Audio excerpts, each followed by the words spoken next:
ഇന്ന് നമ്മൾ നോക്കാനായിട്ട് പോകുന്ന റീഡിങ് എന്താണെന്ന് വെച്ച് കഴിഞ്ഞാൽ അവർ ഈ ഒരു ബന്ധത്തിൽ ഒരു ആക്ഷൻ എടുക്കുമോ. നിങ്ങൾ ചിലപ്പോൾ അവർ ഈ ഒരു ബന്ധത്തിൽ ആക്ഷൻ എടുക്കും എന്ന് വിചാരിച്ചു കൊണ്ട് ഇരിക്കുന്നുണ്ടായിരിക്കാം. അപ്പോൾ അതാണ് നമ്മളിത് നോക്കാനായിട്ട് പോകുന്നത്. അവരായിട്ട് ഈ ഒരു ബന്ധത്തിൽ ആക്ഷൻ എടുത്തിട്ട് തിരികെ വരുമോ, അല്ലെങ്കിൽ അവരെന്ത് ആക്ഷൻ ആയിരിക്കും എടുക്കാനായിട്ട് പോകുന്നത് എന്നുള്ള കാര്യമാണ് നമ്മളിത് നോക്കാനായിട്ട് പോകുന്നത്. നിങ്ങൾ ഈ ഒരു പേഴ്സൻ്റെ ലൈഫിൽ വന്നതിന് ശേഷം അവർക്ക് ഒരുപാട് മാറ്റങ്ങൾ വന്നിട്ടുള്ളതായിട്ട് ഇവിടെ കാണിക്കുന്നുണ്ട്. അവർ നിങ്ങളുമായിട്ട് റിലേഷൻഷിപ്പിലാവുന്നതിന് മുമ്പ് അത്യാവശ്യം വേറെ ഒരു ചുറ്റുപാട് അല്ലെങ്കിൽ വേറെ ഒരു ടൈപ്പ് ഓഫ് സ്വഭാവമുള്ള ആളുകളായിരിക്കണം. പക്ഷേ നിങ്ങളുടെ അടുത്ത് മാക്സിമം അവരുടെ എന്താ പറയുക, പല കാര്യങ്ങളും ക്ഷമിച്ചും അല്ലെങ്കിൽ അവർ മാക്സിമം ഇതിലായിട്ട് തന്നെ നിൽക്കുന്നുണ്ട്. പക്ഷെ അത്യാവശ്യം ഈഗോ ഉള്ള പേഴ്സൺ ആണ് താനും. അവരുടെ ഒരു നിലവിട്ടിട്ട് അവർ അങ്ങനെ അത്രയും താഴ്ന്നു തരുന്നില്ലാത്ത ഒരു വ്യക്തിത്വത്തിനാണ് ഞാനിവിടെ കാണിക്കുന്നത്. ആൻഡ് അവരിപ്പോൾ അവരായിട്ട് ഒരു ആക്ഷൻ എടുത്തിട്ട് നിങ്ങളെ മുമ്പിലേക്ക് വരാനുള്ളൊരു ചാൻസ് ഇവിടെ കുറവായിട്ടാണ് എനിക്ക് ഏറെക്കുറെ ഇവിടെ വ്യക്തമാകുന്നത്. കാരണം എന്താ പറയുക, ആൾക്ക് ആഗ്രഹമുണ്ട് കേട്ടോ. വളരെയധികം ടെംപ്റ്റേഷൻസ് ഇവിടെ കാണിക്കുന്നുണ്ട്. നിങ്ങൾക്ക് ഇവിടെ കണ്ടാൽ തന്നെ അറിയാം ടെംപ്റ്റേഷൻ എന്നുള്ളൊരു കാർഡ് വന്നിട്ടുണ്ട്. ടെംപ്റ്റേഷൻസ് അധികം തന്നെ ഉണ്ട്. നിങ്ങളെ കാണണം, മിണ്ടണം എന്നൊക്കെ ഉള്ളൊരു കാര്യങ്ങളും, അല്ലെങ്കിൽ ഈ ഒരു നോ കോണ്ടാക്ട് സിറ്റുവേഷൻ അതെങ്ങനെയെങ്കിലും ബ്രേക്ക് ചെയ്യണം എന്ന് ആഗ്രഹമുണ്ട്. പക്ഷേ അവർ എന്താ പറയുക, നിങ്ങൾ എന്തെങ്കിലും രീതിയിൽ റിജക്ഷൻ ചെയ്യുമോ. നിങ്ങൾ പലതവണ അവരുടെ അടുത്ത് താഴ്ന്ന് പെരുമാറിയിട്ട് നിങ്ങൾ അവരെ പിന്നാലെ തന്നെ മേ ബി പോയിട്ടുണ്ടായിരിക്കണം പല സിറ്റുവേഷനിൽ. പക്ഷേ ഇപ്പോൾ നിങ്ങളത് ചെയ്തിട്ടുണ്ടായിരിക്കില്ല. കുറച്ച് നാളുകളായിട്ട് നിങ്ങൾ അങ്ങനെ ഒരു ആക്ഷൻ എടുക്കാതെ നിങ്ങൾ മാറി നിൽക്കുന്നുണ്ടായിരിക്കാം.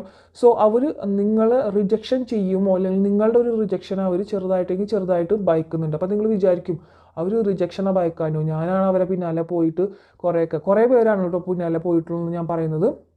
കുറേ പേര് അവിടെ പിന്നാലെ പോകാതെ തന്നെ അവിടെ ഇങ്ങോട്ട് വരണം എന്നുണ്ടെങ്കിൽ വരട്ടെ എന്നുള്ള രീതിയിലേക്ക് നിൽക്കുന്നതായിട്ടാണ് കാണിക്കുന്നത്. പക്ഷേ മുമ്പ് എന്തെങ്കിലും ശ്രമിച്ചിട്ടുണ്ടായിരിക്കണം നിങ്ങൾ ഏതെങ്കിലും ഒരു രീതിയിൽ ഈ ഒരു നോ കോണ്ടാക്ട് സിറ്റുവേഷൻ അവസാനിപ്പിക്കാൻ വേണ്ടിയിട്ട്. പക്ഷേ അവരന്ന് ആക്ഷൻ എടുത്തിട്ടുണ്ടായിരിക്കില്ല. പക്ഷേ ഇപ്പോൾ ആക്ഷൻ എടുക്കണം എന്ന് ആഗ്രഹം ഉണ്ടെങ്കിൽ പോലും അവരുടെ ആ ഒരു ഈഗോ സമ്മതിക്കുന്നില്ല.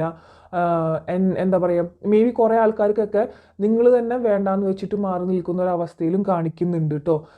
ഇങ്ങനെയാണ് റിലേഷൻഷിപ്പിൽ നിങ്ങൾക്ക് എന്താ പറയുക, ഒരുപാട് കാര്യങ്ങൾ വളരെ ഫ്രസ്ട്രേറ്റഡ് ആയിട്ട് തോന്നിയപ്പോൾ, അല്ലെങ്കിൽ നിങ്ങൾ എന്താ പറയുക ഒരുപാട് ഭയങ്കരമായിട്ടുള്ളൊരു വിഷമങ്ങൾ തന്നുകൊണ്ടിരിക്കുന്ന ഒരു സിറ്റുവേഷൻസ് ആയപ്പോൾ നിങ്ങളായിട്ട് തന്നെ ആഗ്രഹമില്ലെങ്കിൽ പോലും നിങ്ങളായിട്ട് തന്നെ പറഞ്ഞ് മാറി നിന്നിട്ടുണ്ടായിരിക്കണം. ഞാൻ ഈ റിലേഷൻഷിപ്പ് വേണ്ടെന്നൊക്കെയാണ് മാറി നിൽക്കുകയാണെന്ന് നിങ്ങളിൽ പലരും അങ്ങനെ പറഞ്ഞിട്ടുള്ളതായിട്ട് കാണിക്കുന്നുണ്ട്. പക്ഷെ എങ്കിൽ പോലും നിങ്ങളങ്ങനെ പറഞ്ഞിട്ടുണ്ടെങ്കിൽ പോലും ആളത് സമ്മതിക്കില്ല. ആൾ നിങ്ങളുടെ അടുത്തേക്ക് വരും എന്നുള്ളൊരു തിങ്കിങ്ങിലാണ്, അല്ലെങ്കിൽ കുറച്ച് നാൾ കഴിയുമ്പോൾ ഈ ഒരു കാര്യങ്ങളൊക്കെ മാറി വീണ്ടും വരും എന്നുള്ളൊരു തിങ്കിങ്ങിൽ വിചാരിച്ച് നിൽക്കുന്ന കുറേ എനർജീസ് ഇവിടെ കാണിക്കുന്നുണ്ട് കേട്ടോ. അപ്പോൾ അങ്ങനെയും വെയിറ്റ് ചെയ്യുന്ന കുറേ പേരെ കാണിക്കുന്നുണ്ട്. അവർ വിളിക്കും അല്ലെങ്കിൽ അവരായിട്ട് മുമ്പോട്ടേക്ക് വരും എന്നുള്ളത്. പക്ഷെ അവർ റിജക്ഷൻ എന്നുള്ളൊരു കാര്യത്തെ അവർ നന്നായിട്ട് ഭയക്കല്ല. അങ്ങനെ ഒരു ഈഗോ പേഴ്സൺ ആയതുകൊണ്ട് തന്നെ അങ്ങനെയുള്ളൊരു രണ്ടു പേർക്കും നല്ല ഈഗോ ഉണ്ട്. നിങ്ങളും ഒട്ടും മോശക്കാരല്ല എന്ന് തന്നെ വേണമെങ്കിൽ പറയാം. നിങ്ങൾ പല രീതിയിലും ഇങ്ങനെ എന്താ പറയുക കൊളുത്തി ഇടും. ഞാൻ നിർത്തിപ്പോവാണ്, അങ്ങനെയാണ് ഇങ്ങനെയാണ്. അപ്പോൾ അവരുടെ ഭാഗത്തു നിന്നുള്ള പ്രതികരണം എങ്ങനെയായിരിക്കും എന്ന് നിങ്ങൾക്ക് അറിയണം എന്നുണ്ടായിരുന്നു. പക്ഷേ അത് നിങ്ങൾ വിചാരിച്ച പോലെ വന്നിട്ടുണ്ടായിരിക്കില്ല. മേ ബി അവരും മാറി നിന്നിട്ടുണ്ടായിരിക്കണം ഇതിൽ. ഓക്കെ, ഞാൻ പറഞ്ഞു കുറേ പേർക്കെങ്കിലും pay attention to the sign എന്ന് പറയുന്നുണ്ട്. നിങ്ങൾക്ക് എന്തെങ്കിലുമൊക്കെ സൈനുകൾ നിങ്ങൾക്കായിട്ട് തന്നെ യൂണിവേഴ്സ് നിങ്ങളുടെ മുമ്പിലേക്ക് എത്തിച്ചു തരുന്നുണ്ടായിരിക്കണം. ഇത് നിങ്ങളുടെ ഡിവൈൻ കൗണ്ടർ പാർട്ട്ണറാണ് എന്നുള്ള കാര്യത്തിലേക്ക്. പിന്നെ ഞാൻ പറഞ്ഞു ഇത് നിങ്ങൾ ഒട്ടുമിക്ക പേർക്കും ഇതെന്ന് പറയുന്നത് ഒരു ഡിസ്കവർ യുവർ ലൈഫ് പർപ്പസ്, നിങ്ങളുടെ ലൈഫ് പർപ്പസിലുള്ള ഒരു ബന്ധം തന്നെയാണ് ഈ ഒരു റിലേഷൻഷിപ്പ് എന്ന് വേണമെങ്കിൽ പറയാം കേട്ടോ. കാരണം ഇതാദ്യം ഒരു എൻ്റർടൈൻമെൻ്റ് ആയിട്ടുള്ളൊരു ബന്ധമായിട്ട് കണ്ടിരുന്നതാണ് നിങ്ങളല്ല ആ ഒരു പേഴ്സൺ. പക്ഷേ അതിന് ശേഷം കുറച്ച് നാളുകൾ കഴിഞ്ഞപ്പോൾ ഈ ഒരു ഡീപ്പായിട്ടുള്ളൊരു കാര്യത്തിലേക്ക് നിങ്ങൾ രണ്ടുപേരും ഇമോഷണലി ഭയങ്കരമായിട്ട് കണക്റ്റഡ് ആയിട്ട് വന്നിട്ടുണ്ടായിരിക്കണം. ഈ ഒരു ബന്ധത്തിൽ രണ്ടു പേർക്കും അങ്ങോട്ടും ഇങ്ങോട്ടും പല ലെസൺസ് ലേൺ ചെയ്യാനായിട്ട് വന്നിട്ടുള്ള ഒരു ബന്ധമായിട്ടാണ് കാണിക്കുന്നത്. കർമ്മ അവിടെ കണക്റ്റഡ് ആയിട്ട് കാണിക്കുന്നുണ്ട്. ആൻഡ് ഞാൻ പറഞ്ഞു കുറേ പേർക്കൊക്കെ നിങ്ങളുടെ പേഴ്സൺ നിങ്ങളുടെ ഒരു ബന്ധത്തിന് മുമ്പ് അത്യാവശ്യം വളരെയധികം ബാഡ് ഫ്രണ്ട്ഷിപ്പ് ഉണ്ടായിരുന്ന കുറച്ച് വ്യക്തികളായിട്ട് ചിലർക്ക് കേട്ടോ 1 or 2% അങ്ങനെയാണ് കാണിക്കുന്നത്. അങ്ങനത്തെ ഒരു ബന്ധത്തിലൊക്കെ നിന്നവരുണ്ടായിരുന്നു. പക്ഷെ നിങ്ങളുടെ ഇതിലേക്ക് വന്നതിന് ശേഷം അല്ലെങ്കിൽ മുമ്പത്തെ പല പല ബന്ധങ്ങളിലൂടെ വന്ന ഒരു പേഴ്സണും കൂടിയും കാണിക്കുന്നുണ്ട് നിങ്ങളുടെ പേഴ്സൺ.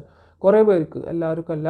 അപ്പോൾ അതൊക്കെ ഏറെക്കുറെ മാറി ഇപ്പോൾ നിങ്ങളിൽ മാത്രം നിൽക്കണമെന്ന് ആഗ്രഹിക്കുന്ന ഒരു ഇതിൽ കാണിക്കുന്നുണ്ട് കുറേ പേർക്കെങ്കിലും. നിങ്ങളുടെ സോൾമേറ്റ് ആണ് കേട്ടോ ഈ ഒരു പേഴ്സൺ. ഏറെക്കുറെ പേർക്ക് ഇതൊരു കാർമിക് സോൾമേറ്റ് ആയിട്ടാണ് ഇവിടെ കാണിക്കുന്നത്. നിങ്ങളുടെ തന്നെ സോൾമേറ്റ് ആണ്. ഏറെക്കുറെ ഓൺ ആൻഡ് ഓഫ് കണക്ഷൻ ആയിരിക്കും മിക്കവാറും നിങ്ങളുടെ ഒരു റിലേഷൻഷിപ്പിൽ പോയിക്കൊണ്ടിരിക്കുന്നുണ്ടായിരിക്കുക. നിങ്ങളുടെ തന്നെ സോൾ ഗ്രൂപ്പിലുള്ളൊരു പേഴ്സൺ ആണ്. അതുകൊണ്ട് തന്നെ സോൾ കണക്ഷൻസ് വളരെയധികം നന്നായിട്ട് തന്നെ ഉണ്ടായിരിക്കും. And on and of connections എന്ന് എനിക്ക് കാണിക്കുന്നുണ്ട്. ചില സമയത്ത് ആ ഒരു വ്യക്തി നിങ്ങൾക്കായിട്ട് പല കാര്യങ്ങളും ചെയ്തു തന്നിട്ടുണ്ടായിരിക്കണം. പക്ഷെ ചില സമയത്ത് ഒട്ടും തന്നെ ആ ഒരു കാര്യത്തിലേക്ക് മൈൻഡ് ചെയ്യാതെ നിൽക്കുന്ന ഒരവസ്ഥയിലും കാണിക്കുന്നുണ്ട്. ചില സമയത്ത് നിങ്ങൾ തന്നെ എന്താ പറയുക ഷോക്കായിട്ട് പോയിട്ടുണ്ടായിരിക്കും. ഈ ഒരു പേഴ്സൺ തന്നെയല്ലേ കഴിഞ്ഞ ആഴ്ച അല്ലെങ്കിൽ ഇന്നലെ എൻ്റെ അടുത്ത് ഇത്രയും നല്ലതായിട്ട് സംസാരിച്ചത്, ഇന്ന് വളരെ ടോട്ടൽ ഡിഫറെൻറ്റ് ബിഹേവിയർ ആണല്ലോ എന്നൊക്കെ നിങ്ങൾ മേ ബി ചിന്തിച്ചിട്ടുണ്ടായിരിക്കണം ഈ ഒരു പേഴ്സണെ കുറിച്ചിട്ട്. അപ്പോൾ നമ്മളുടെ റീഡിങ് ഈ ഒരു പേഴ്സൺ നിങ്ങളടുത്ത് ഒരു ആക്ഷൻ എടുത്തിട്ട് നിങ്ങളടുത്തേക്ക് വരുമോ എന്നതായിരുന്നു. പക്ഷേ ഇപ്പോഴത്തെ ഈ ഒരു കറണ്ട് എനർജിയിൽ ഇല്ല എന്നാണ് കാണിക്കുന്നത്. ഉടനെ തന്നെ കാണിക്കുന്നില്ല എന്ന് പറയാൻ വേണമെങ്കിൽ. ഏറെക്കുറെ റിലേറ്റഡ് നമ്പേഴ്സ് വന്നിട്ട് 7, 10 ഇമ്പോർട്ടൻ്റ് ആണ്. ഇമ്പോർട്ടൻസ് 20 ഇമ്പോർട്ടൻസ് ആണ്. 32 നിങ്ങളുടെ 32 ആൻഡ് 13, 29 ആൻഡ് 34 ആൻഡ് 15, 24, 14 ആൻഡ് 19. ഇതൊക്കെ എന്തെങ്കിലും നിങ്ങളുമായിട്ട് റിലേറ്റ് ചെയ്ത് നിങ്ങളുടെ ഏജോ അല്ലെങ്കിൽ നിങ്ങളുടെ പേഴ്സണെ കണ്ടുമുട്ടിയ ഒരു സമയമോ അല്ലെങ്കിൽ എന്തെങ്കിലും നിങ്ങളുടെ ബർത്ത് ഡേറ്റ്, അവരുടെ ബർത്ത് ഡേറ്റ് അല്ലെങ്കിൽ അവരുടെ ഫാമിലിയിലുള്ള എന്തെങ്കിലും കണക്റ്റഡ് ആയിട്ടുണ്ടായിരിക്കണം ഈ നമ്പറിൽ. RJ and TN, PD, S, ഇതൊക്കെ ഈ നമ്പേഴ്സ് അല്ല ഈ ഒരു ലെറ്റേഴ്സൊക്കെ ഒരുവിധം അങ്ങനെ വരുന്നുണ്ട്. ഈ ലെറ്റേഴ്സിലൊക്കെ കാണുന്ന ആൾക്കാരാണെങ്കിൽ അവരുടെ നിങ്ങൾക്കുള്ള റീഡിംഗ് ആണെന്ന് നിങ്ങൾ വിചാരിക്കുക. അല്ലാത്തവർക്കല്ല എന്നല്ല കേട്ടോ. കുറച്ച് എനർജി വൈബ്രേഷൻസ് ചിലവർക്ക് കൂടുതലാവുമ്പോൾ അവരുടെ ഇവിടെ റിഫ്ലക്റ്റ് ചെയ്യും, അത്രയേ ഉള്ളൂ. അപ്പോൾ നമുക്ക് ഈ ഒരു വ്യക്തിയുടെ കാര്യം നമ്മൾ പറഞ്ഞു. അപ്പോൾ നിങ്ങളെന്തായാലും വിഷമിക്കേണ്ട. നമുക്ക് യൂണിവേഴ്സൽ ഗൈഡൻസും കൂടി എടുക്കാം. ഈ ഒരു പേഴ്സണിൻ്റെ ഈ ഒരു റിലേഷൻഷിപ്പിൽ നെക്സ്റ്റ് എന്താണോ അവർ അല്ലെങ്കിൽ ഒരു യൂണിവേഴ്സായിട്ട് ഇങ്ങനെ വിചാരിക്കുന്നത് അല്ലെങ്കിൽ കരുതി വെച്ചിട്ടുള്ളത് നമുക്ക് നോക്കാം. ഈ ഒരു റിലേഷൻഷിപ്പിൻ്റെ കാര്യത്തിൽ നിങ്ങൾക്കുള്ളൊരു ഗൈഡൻസ് നമുക്ക് എടുത്തു നോക്കാം. ഇപ്പോഴത്തെ ഒരു എനർജി ഇതെല്ലാം വെയിറ്റ് ചെയ്യൂ എന്ന് പറയുന്നുണ്ട്. പീസ്ഫുൾ റെസൊല്യൂഷൻ വരുന്നുണ്ട്. ഫസ്റ്റ് വൺ വെയിറ്റ് ചെയ്യാൻ പറയുന്നുണ്ട്. ആൻഡ് പീസ്ഫുൾ റെസൊല്യൂഷൻ എന്തായാലും നിങ്ങൾക്കിതിൽ കിട്ടുന്നുണ്ട്.